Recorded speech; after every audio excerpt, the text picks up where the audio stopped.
What's up, everybody?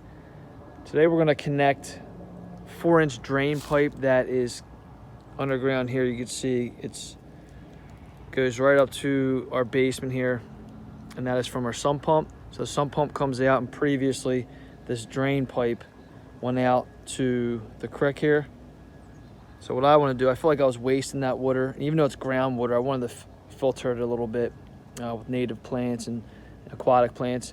So we're connecting. I bought a 50-foot run of it, which is like over here, and I'm just going to show you how to connect them. I had a hard time finding information about that, so I found the right adapter, and I just want to show you how we're going to do it and why we're going to do it. All right, so just follow me. I'm doing this one hand, so you have to bear with me.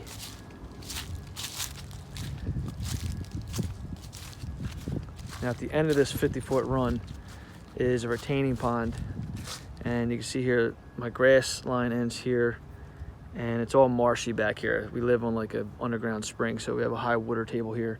So I just wanted to give this sump pump water some purpose here and utilize that rather than just dump in the creek.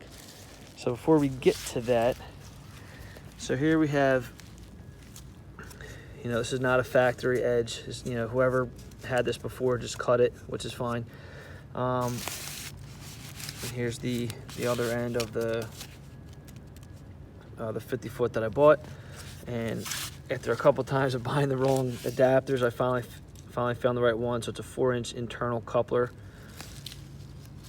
So if you know anything about like basic plumbing, a coupling is what connects like two pieces of like, let's say, PVC pipe.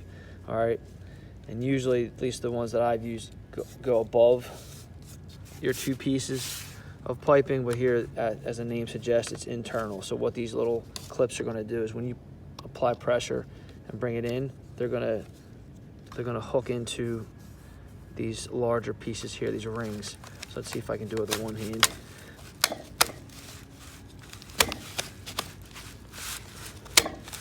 All right. And the same thing applies here. I don't know if I'm going to be able to do this with one hand. Sorry about the shaky video.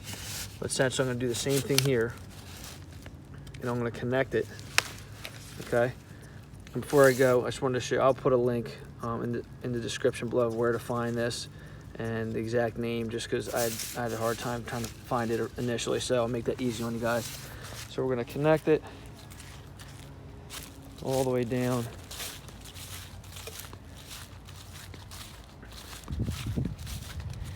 You can see where the grass ends and where the wildness begins. So you see here, this is kind of like what my yard looks like. It's just always wet here, and I at least wanted to kind of route the water to the retaining pond, which it already naturally does. So you can see I kind of dug it out a little more, put some rocks in there. The rocks really are more for me, at least on this side, to help me weed whack and stuff like that, so I know where to go when I'm cutting the lawn. So we have some sweet flag in there. I had some arrowheads, but they died back because it's November, mid-November.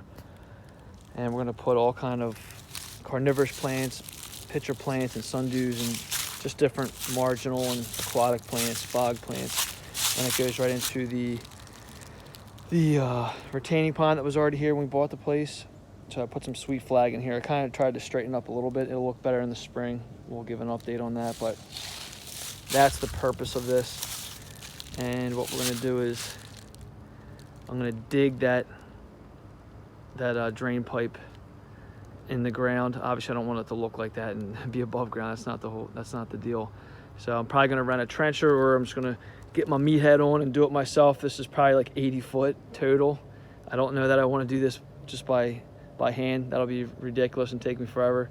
So hopefully I can rent a trencher and show you guys that. But that is the plan, is to put that on the ground, keep it out of pitch, and this way that water will run, gravity will take it, and now we'll, as I said earlier, we're gonna give that water some purpose and help with the wildlife here in this retaining pond. We have some mosquito fish, tadpoles, frogs, and other cool stuff. Salamanders. We have like an aquatic salamander species. I don't know what it is, but it's all over this property.